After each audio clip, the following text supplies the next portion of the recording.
Bonsoir, mesdames et messieurs. Alexandre Baudouin et François Trépanier qui vous souhaitent la bienvenue à cette autre édition de Sport Express. Salut François. Salut Alex. François, c'est rare qu'on fait de la pub. On a toutes les deux nos polos, mais en fait, comme c'est l'avant-dernière émission, on veut juste dire merci à Office Tourisme Montérégie et à Chambly-Mazur juste de nous permettre de vivre cette expérience-là. C'est vrai, à la télévision du Richelieu aussi, bien sûr. Merci à nos employeurs. Mais voilà, parce qu'honnêtement, ils sont flexibles, on va se le dire. On va se le dire. Ben oui, déjà avant-dernière émission, François. Oui, ça va trop vite, je trouve. Ça va très, très vite. Il semble qu'on a une liste d'attente d'invités, Alex. On a répondu à des gens en fin de semaine, ça va aller en septembre. On est confirmé de toute façon. Alors, moi, je n'ai pas fait ma première communion, mais toi? Oui, je l'ai fait. OK, donc, c'est confirmé. Qu'est-ce que quoi? Non, ben oui, c'est confirmé. Ben moi, je te confirme que c'est confirmé. Voilà. Merci, Alex. Voilà, de nous Claude, rassurer. tu reviens à Sport Express l'an prochain. OK. Hey, François, je me suis couché tard samedi, Ouais, moi aussi. mais ça valait la peine. Quel combat de Steve Bossé! Ça n'a aucun bon sens, Alex. Écoute, puis c'est ce que je me suis rendu compte, que lorsque tu as un chum qui est dans l'octogone, Ouais. comment tu es sur l'adrénaline, Alex? J'avais la patate qui pompait comme c'était pas possible. J'étais avec mes chums à la maison, mes chums étaient là. moi. Et puis donc. Wow. Non, c'était... Mais le premier round, là... Mais il s'est amélioré, Steve, parce Ah, que non. Steve Bossé, il y a 2 ans, je ne suis pas certain qu'il sort du premier round. Non. Mais là, il a été atteint par une solide gauche. D'arriver au sol, il a levé les jambes, l'expérience est rentrée, la bonne préparation également. Fait ça comme un chef, là. Oui, écoute, puis on voyait ses coachs également à Ashraf dans le coin qui étaient là, Yann Pellerin, qui ont très bien préparé Steve. On les entendait, hein. Combinaison, vas-y. Ouais.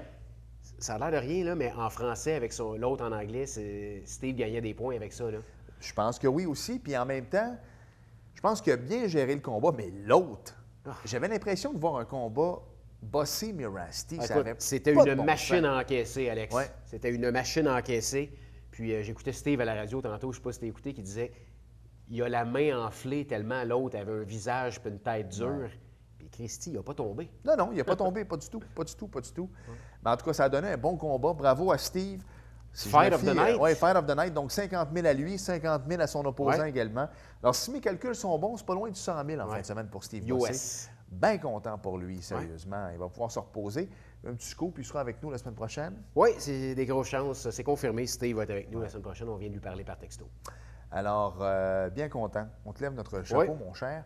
Et une autre, t'es déçu, mais en même temps, je n'étais pas trop déçu. Valérie Letourneau, depuis qu'elle est partie du Québec pour s'entraîner en Floride, je sais pas, j'ai pas aimé sa façon de réagir. Écoute, je la trouvais un peu trop confiante au début. Puis, Je vais demander à Steve, il n'est peut-être pas au courant non plus, à savoir s'il y avait une loi non écrite au niveau des coups à la poitrine pour les femmes, parce que par 2 fois, elle a arrêté. Dont la dernière fois, par exemple, c'était directement dans les côtes, ça a fait mal. Là. C'est pour ça que ça a donné ce chaos technique-là. Mais en tout cas, je vais lui demander. Mais ce qu'on lisait, c'est que l'arbitre aurait dû arrêter le combat car elle a demandé qu'il arrête le combat à la toute fin lorsqu'elle était rendue Exactement, de dos. lorsque tu tournes de dos. Parce que là, l'autre était arrivé à l'attaquer, ça ne l'attendait pas. Là, elle a eu 2 ou 3 coups de trop. Là. Oh, oui, non, définitivement. Mais en tout cas, quoi qu'il en soit. C'était pas Yves Lavigne, hein, Alex? Non, Yves qui a officié la demi-finale, celle de Pat Côté qui. Ouch!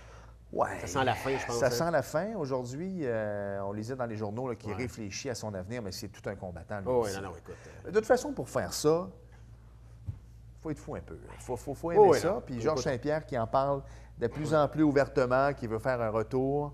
On connaît bien Steve, puis on sait que ça prend des gars comme Steve pour faire ça. Parce que. Ça prend des couilles grosses de même. Écoute, moi, tu irais-tu pour 100 000 dans un octogone, toi, Alex? Pas du tout. Je n'irais même pas pour. De toute façon, je serais knock-outé. Alors, écoute. Ça ne durera pas très longtemps. Non. Moi, j'aurais pas le fight of the night, mais mon opposant aurait le KO of the ça, night. c'est Fait que dans le fond, je pourrais m'arranger 25-25. Ouais, ça, c'est sûr. Belle émission, François, cette semaine. Oui, écoute, excellente émission. Moi, je reçois Robert Lancio, qui est le directeur général du Club de golf de Saint-Jean. Encore une fois, Alex, les gens de la région, le Club de golf de Saint-Jean, club privé, on ne peut pas aller jouer. Non, ça fait quelques années que le club est rendu public, Alex. Il y a encore des membres. Mais on peut aller jouer au Club de golf de Saint-Jean. Quel magnifique parcours. Je l'ai joué il y a quelques semaines. C'est vraiment un beau terrain de golf. Et Robert Lancio, ce qui est intéressant, on va en parler également, c'est lui qui a fondé le Club de golf Vallée des Forts et qui a dessiné le Club de golf Vallée des Forts. Il l'a bien dessiné, en tout cas. Oui, c'est un beau club aussi. Hein? Ouais. Donc, on va en parler. Et toi, Alex, on reçoit un autre chum, un vieux de la vieille, ancien joueur de football. Samuel Fournier est avec nous cette semaine. On va parler un peu de la vie après la carrière de footballeur. Parce que pour plusieurs, des fois, on tombe dans une dépression assez sévère. Ça n'a pas été le cas de Sam. Non, c'est un gars qui voyage énormément et partout. Je lui ai dit, tu es partout sauf à la maison. Donc, belle entrevue qu'on a réalisé avec lui en deuxième partie. Donc, on s'arrête 5 secondes et au retour, l'entrevue que François a réalisée. Notre premier invité cette semaine à Sport Express est un amateur de golf. Il a été le fondateur du club de golf Vallée des Forts ici à Saint-Jean-sur-Richelieu. Il est présentement retraité, mais directeur général du club de golf de Saint-Jean. Robert Lancio est avec nous. Salut Robert. Bonjour, ça va bien? Ça va bien. Merci d'avoir accepté l'invitation. Ça me fait plaisir. Robert, parlons de golf un petit peu. Tu as été le fondateur du club de golf Vallée des Forts ici à Saint-Jean-sur-Richelieu, qui est un parcours extraordinaire. Parle-moi un petit peu comment c'est arrivé dans ta vie, ça, de devenir un fondateur, un dessinateur de terrain de golf. D'où vient la passion? C'est arrivé par hasard. Moi, à l'époque, je venais de me présenter à la mairie de Saint-Jean en 1986. J'ai été défait par M. Deschambault. Et mon frère, qui était dans un club social avec M. Gagnon, il y avait leur souper à l'Érablière au pain de sucre. Et puis, ils ont eu l'idée de bâtir un golf. Alors, ayant plus de temps à donner, on m'a invité à les aider. Et puis, quand je mets mon nom quelque part, bien, j'aide beaucoup. Alors, à ce moment-là, j'ai commencé, si tu veux, à dessiner des plans, puis à voir qu'est-ce qui pouvait être fait avec ça. Et d'une chose à l'autre, bien, on est arrivé qu'on a accepté mes plans, puis on a dit « Ah ouais, vas-y, shoot, on bâtit ce golf-là ». Parce qu'il n'y avait absolument rien dans le coin du pain de sucre. C'était pas dégagé, c'était... C'était un boisé. OK. Et puis, un boisé que... Il y a une autre petite histoire qui est rattachée à ça. Le boisé appartenait en partie à Desourdis, les carrières Desourdis de Bromont. Et eux, ce terrain-là, ils voulaient exploiter il y a plusieurs années passées une carrière. Puis, en fin de compte, la municipalité n'avait pas donné de zonage pour ça. Et le terrain s'est mis en vente.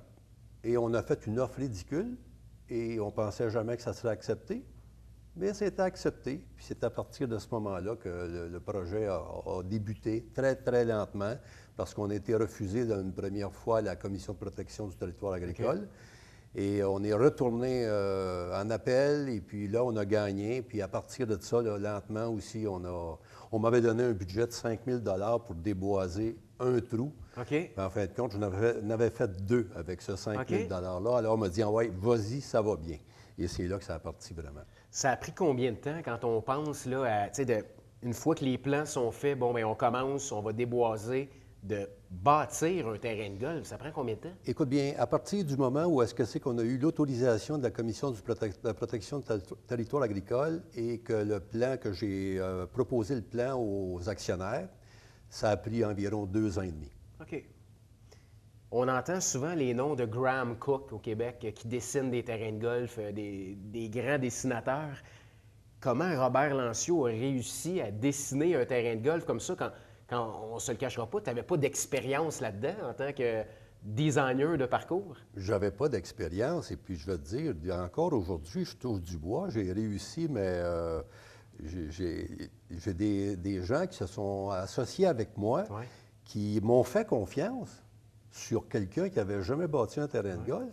Et puis, ils ne l'ont jamais regretté. Remarque bien, ça a toujours été un vif succès. Mais écoute, je suis un fils de cultivateur. Je jouais au golf.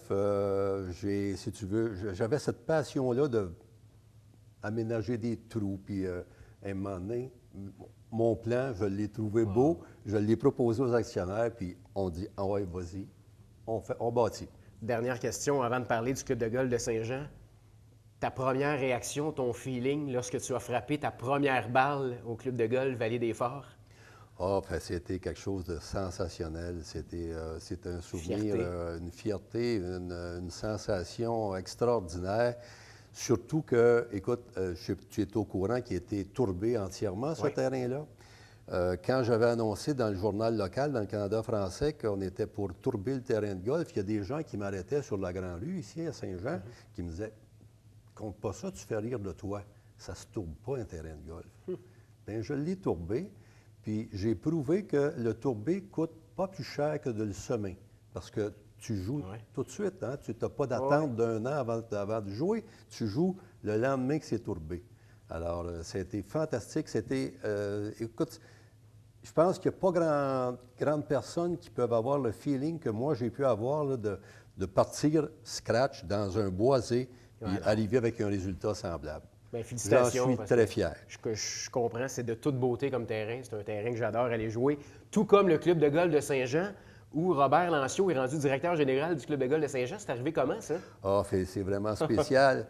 J'étais en Chine il y a 2 ans, l'année passée, et puis j'ai un de mes amis, M. Guy Lapointe, qui m'appelait à tout moment sur mon portable et qui me disait peux-tu m'aider un peu parce qu'on est en grande difficulté à Saint-Jean, puis on aimerait rétablir ça. Et puis, j'ai donné des idées, puis à un moment donné, il dit coudonc, c'est intéressant ce que tu me donnes comme idée, puis je pense tu peux nous aider bien gros. Il dit tu viendrais-tu nous donner un coup de main? Hey. J'ai eu le malheur de lui dire peut-être.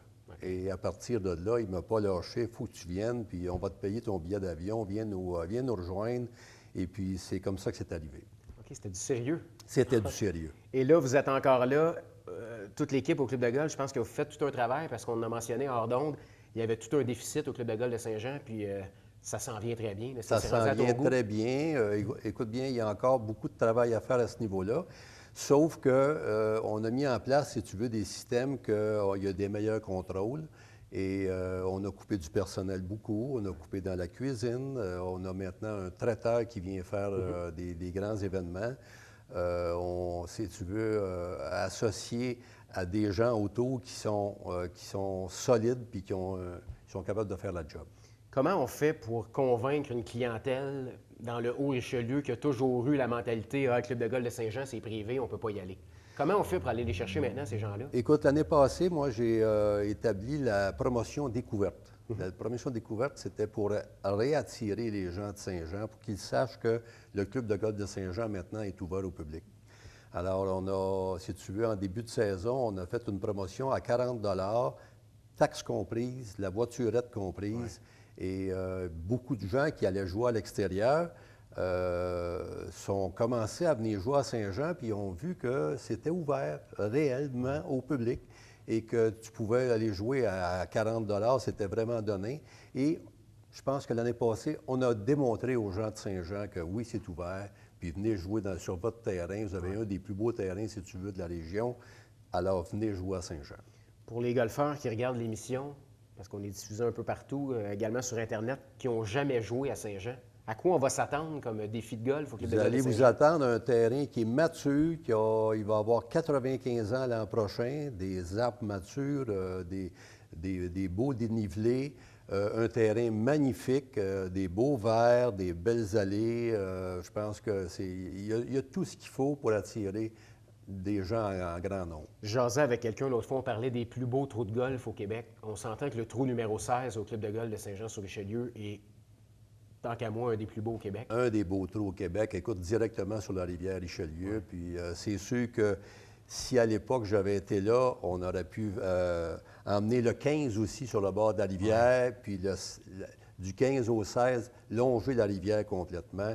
Ça a manqué, je pense, dans le temps, mais c'est pas grave. Aujourd'hui, il y a quand même de très beaux trous, dont celui-là qui est fantastique sur le bord de la rivière Richelieu. Bien, Robert, écoute, on invite les gens à aller fouler les allées du Club de golf de Saint-Jean cet été. Le terrain est magnifique. Je suis allé il y a 2 semaines, justement, on en parlait. Le terrain est de toute beauté. Je pense qu'il y a eu le temps encore d'être encore plus beau qu'il y a 2 semaines. Les verts sont très beaux, les allées, c'est de toute beauté. Donc, merci pour tout ce que tu as fait pour le golf à Saint-Jean-sur-Richelieu. Écoute, moi, en tant qu'amateur de golf, j'admire le travail que tu as fait, Robert. Bien, merci beaucoup. Et puis, écoute, j'invite toute personne qui veut jouer. On peut appeler en tout temps et le club de golf est ouvert vraiment à toute la population. C'est un rendez-vous. Merci.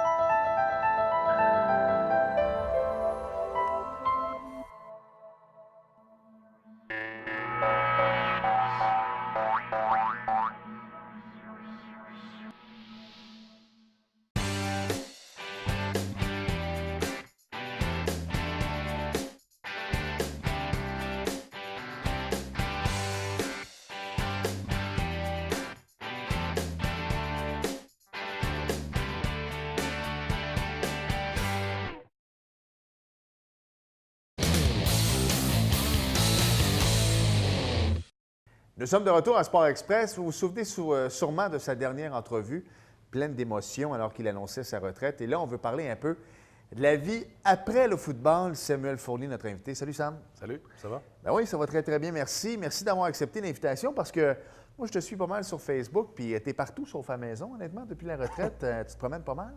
Oui, beaucoup de voyages, encore plus que durant ma carrière, je te disais. Parle-moi un peu comment s'est passée la transition, parce que je l'ai dit en ouverture, les gens se rappellent de ta dernière entrevue, pleine d'émotions. Depuis ce temps-là, ça a eu le temps de... D'abord, il y a eu un hiver, ça a eu le temps de couler sous les ponts. C'est passé comment, ta transition? Super bien. Sérieusement, quand j'ai pris la décision, c'était rendu le moment pour moi là, de prendre ma retraite. Puis les événements après ça se sont enchaînés, puis ça l'a juste... J'ai pas repensé au football depuis la dernière fois. Non, bien c'est ça. C'était ma première Sérieusement. question. As-tu suivi un peu le camp des Alouettes, quelque chose? T'as-tu... non? Non, j'ai pas eu le temps. Comme tu dis, je suis pas souvent à la maison, fait que j'ai même pas le temps d'ouvrir ma TV là, pour regarder le football. Je savais qu'il y avait un match vendredi, mais à part ça, non. Fait que toi, ça te manque pas, là? Ça peut te manquer. La gang me manque. Ouais. Tu sais, les joueurs, l'équipe, tout ça, c'est c'est ce qui me manque. Puis avec le travail que j'ai maintenant, je voyage beaucoup, mais je suis tout le temps tout seul. OK. Fait que ce qui Comme manque, un c'est de rockstar, voyager. toi, c'est ça. T'es tout seul. Tout seul. Ouais. Puis parle-moi un peu, parce que il y avait beaucoup d'entraînement aussi, puis surtout, toi, souvent, tu jouais sur les unités spéciales. Est-ce que ça te manque ou pas pantoute? L'entraînement me manque parce que là, je suis de moins en forme. Mais non, pas vrai. Le corps était fatigué. Il était temps, je prenne. Non, je suis content. Ouais. Je suis très heureux dans ce qui m'arrive maintenant. Ton boss va être content. Parle-nous un peu, t'es rendu où? Qu'est-ce que tu fais? Puis la vie où t'as amené? Oui, en gros, c'est la dernière fois que je parlais de ma retraite, je parlais de la Fondation des sports adaptés. Oui, on va y revenir tantôt. Tu t'impliques encore? Exact. Oui, je OK. m'implique encore. J'ai fait ça pendant l'été. Ça m'a aidé aussi à faire le vide, à me sentir important dans un nouveau rôle. Ouais. Puis, j'ai eu un appel à un moment donné, il me dit hey, on a besoin d'un directeur de développement des affaires au Québec, voire au Canada francophone, pour développer le marché qui est Intellytics. Mis mon polo Intellytics. Exact, ben oui, c'est correct. Intellytics, c'est une compagnie qui on fait tous les événements d'envergure dans le monde. Puis en gros, ce qu'on fait, c'est du contrôle d'accès avec OK. la technologie RFID. On ne rentrera pas trop dans les détails, là, mais on fait du contrôle d'accès, du cashless, du paiement dématérialisé. Donc, on rend l'événement encore plus sécure, facile, encore plus OK. facile, plus le fun. Ouais. C'est quoi, en gros, dans le fond? C'est un peu, ben, moi, j'ai PayPass maintenant sur mon iPhone, mais c'est que maintenant, tu as tout sur ta carte, en réalité. Tu peux arriver sur un événement, puis j'ai prépayé quelque chose, c'est ça? Exact. C'est parce que la plupart des événements qu'on fait, c'est des événements de 2, 3 jours, 4 jours. Puis ton téléphone, malheureusement, il va mourir à la fin d'une journée. Ça, c'est sûr. Fait que si tu as une passe VIP sur un téléphone qui est mort, tu n'es plus VIP longtemps. Donc, nous, ce que ça fait, c'est que ça enregistre les données, OK.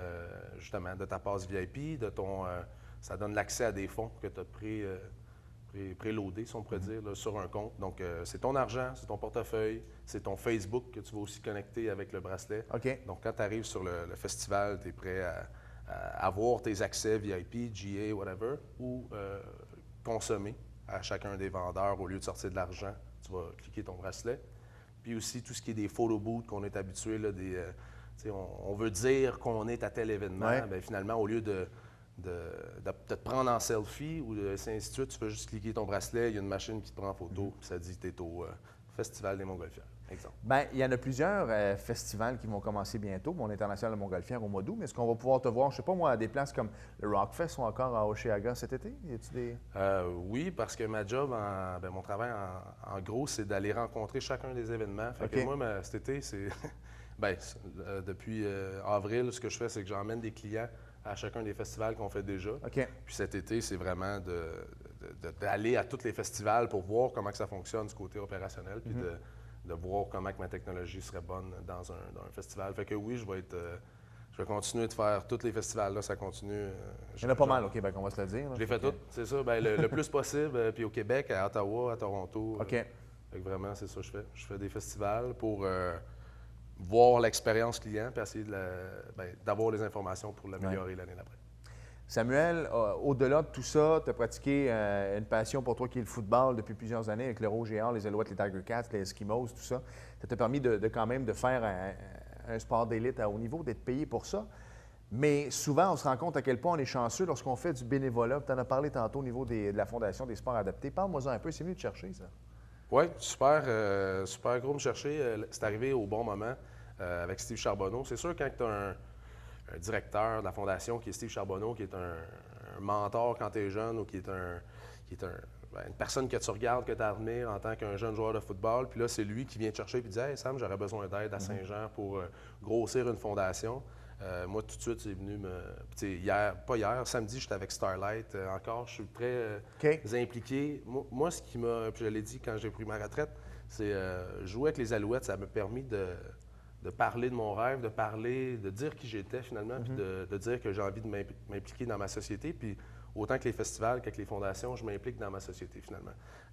Donc, les Alouettes m'ont permis de m'impliquer dans plusieurs fondations. La Fondation des sports adaptés, c'est une fondation que j'adore parce qu'on fait faire du sport qui est quand même challengeant à des personnes qui ont un handicap physique. Puis la gang de bénévoles, tout le monde qui sont... En plus, c'est proche de chez nous, c'est à Saint-Jean. Ouais. C'est ça qui a fait que j'ai vraiment connecté. Puis je pense que c'est le 1er juillet qu'on fait quelque chose pour le 350e à Saint-Jean. Oui, donc ça risque d'être fort intéressant aussi.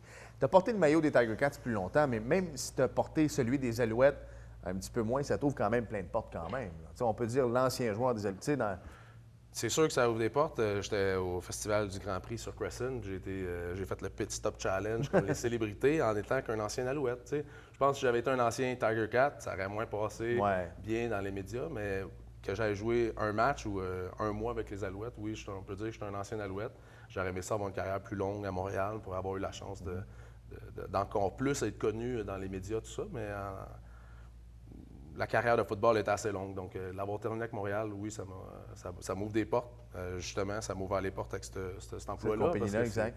C'est comme ça que ça a commencé. Puis, qu'est-ce que tu veux faire à l'avenir maintenant? Parce que là, tu es bien implanté au niveau de ta job première, mais est-ce que tu aimerais ça ouvrir tes horizons, faire de la télé, je sais pas, ou n'importe quoi? Y a-tu des projets que tu aimerais faire au cours des prochaines années? Bien, des projets, on a tout le temps des projets. Moi, c'est sûr que le projet, c'était de trouver qu'est-ce qui va m'animer autant que le football. Tu sais, c'était dur de trouver une autre passion. Ouais, c'est vrai. Je me rends compte que ça devient une passion parce que finalement, je fais des festivals, j'ai du plaisir, je voyage, je rencontre des gens en masse, là, en quantité de centaines de milliers de personnes. Est-ce que Non, je pense pas que Bien, c'est ça. Je laisse le temps venir là, avec les opportunités qui vont venir. Une chose à la fois. Ouais, tu vas commencer par bien développer ton territoire au Québec, puis on verra après qu'est-ce qui va se passer. Moi, c'est de m'impliquer dans la société qui m'importe le plus, que ce soit avec mon travail, que ce soit en bénévolat, que ce soit à coacher les géants encore cette année. Moi, c'est vraiment ça. Ils ont un maintenant. Fait que... Exact, c'est un autre challenge. C'est ça. Moi, c'est vraiment d'être présent pour les gens autour de moi. J'ai un travail qui me permet d'être là. Fait que c'est ça que je veux faire. Sam, en terminant, je vais parler de foot, mais 30 secondes, puis je ne veux pas te demander quel genre de saison vont avoir les Alouettes, parce que tu l'as dit tantôt, tu n'as pas suivi le camp d'entraînement, puis c'est bien correct de même. C'est juste que il y a plusieurs transferts, des rachats de contrats et tout ça. Comment ça marche? Parce que c'est des gens qui ont des contrats en bonne et due forme. Puis souvent, les gens se disent « Peux-tu bien me dire comment ça que celui-là a été coupé puis qu'il engage, puis pourtant, il avait signé un contrat de 2 ans l'an passé. » Comment ça marche, le football? En gros, les contrats ne sont pas garantis. Ou, si on peut le dire, expliquer différemment, c'est qu'il y a une clause de... Puis je ne suis pas l'expert en contrat des Alouettes, là, ou peu importe. Non, mais peu importe, il y en a. Le contrat, il y a une clause de performance. Fait qu'en tout moment, je peux dire, bien, finalement, tu ne fais pas l'affaire, puis j'aime mieux ne pas te payer 200 000. Parce que quand il cancelle le contrat, il ne reçoit pas son argent, le joueur. C'est ça, oui. Donc, ça soulève des tollés, des questions, parce que le gars, il n'a plus de job. Après ça, il faut qu'il se trouve un autre job avec une autre équipe qui ont déjà, eux autres, dépensé leur argent, si on peut dire. Fait que sérieusement, c'est un peu ce qui m'est arrivé aussi dans ma carrière. Pour dire la vérité, c'est que tu n'es pas en contrôle le joueur, il n'est pas en contrôle de ce qui lui arrive, de sa destinée. Fait que la meilleure chose, c'est d'être le plus en forme possible pour lui, puis d'espérer qu'une autre équipe va appeler ses services. Moi, parce que la Ligue canadienne de football, c'est cruel. Tu sais, dans la NFL, tu es un gros nom. À la limite, tu signes un bonnet de signature de 20 millions, puis celui-là, il est garanti. Fait que même si tu te fais couper, tu as toujours ton 20 millions. Mais dans la Ligue canadienne de football, c'est pas ça du tout. Moi, mon bonnet, c'était 2000 $. C'est quand même pas si pire. Bien, j'ai été drafté, donc j'étais le premier choix des Tiger Cats. Puis, tu sais, je m'attendais à un bonnet. Attends une minute, tu as été le premier choix des Tiger Cats d'Hamilton. Ton bonnet de signature, ça a été 2000 $. Oui, c'est pas 1500. Parce que j'ai vraiment tenu à avoir un boni. Fait qu'ils ont dit, bon, ben on va te le donner. Parce que ça payait mes déplacements pour me rendre à Hamilton puis de me trouver un appart. C'est pour ça que j'avais demandé un boni. Parce que, ouais, en 2010, là, c'était... Puis je pense que j'étais un des seuls cette année-là à avoir un boni, parce qu'il n'y a pas gros de gars qui ont eu des bonnies. Puis il faut que tu fasses attention, parce que même si tu gagnes le salaire minimum, mettons 55 000, divisé sur 18 semaines, tu peux partir sur la rumba, mais après ça, tu n'as plus rien pour le reste de l'année. Tu ne peux pas partir sur la rumba. Ça, on peut en parler longtemps, là, mais avec le salaire que tu as, avec la déduction pour le fonds de pension. Fait que, oui, moi, je vais avoir un beau fonds de pension quand que je vais avoir 55 ans de la CFL, mais durant tes jours, là, les joueurs font ça parce qu'ils aiment ça. C'est ça, sérieusement, là, ils font ça, on va leur donner, ils font ça parce qu'ils aiment ça, parce que sinon, avec le job que je fais maintenant, je me dis, ouais, je peux pas, tu sais, j'ai persévéré à retourner comme joueur de foot, mais avoir su qu'il y avait des emplois comme celle-là avant, j'aurais repensé 2 fois, tu sais. T'es dans un seul morceau, t'as pas trop mal à la tête, les genoux vont... Ça va, on va garder ça comme ça, ouais. C'est bon. Non, mais ça va bien, ouais. Exact. Bien, merci Sam, le meilleur, puis tu es toujours le bienvenu sur ce plateau pour le plaisir de te croiser dans un des nombreux festivals au Québec. Merci. Yes, plaisir.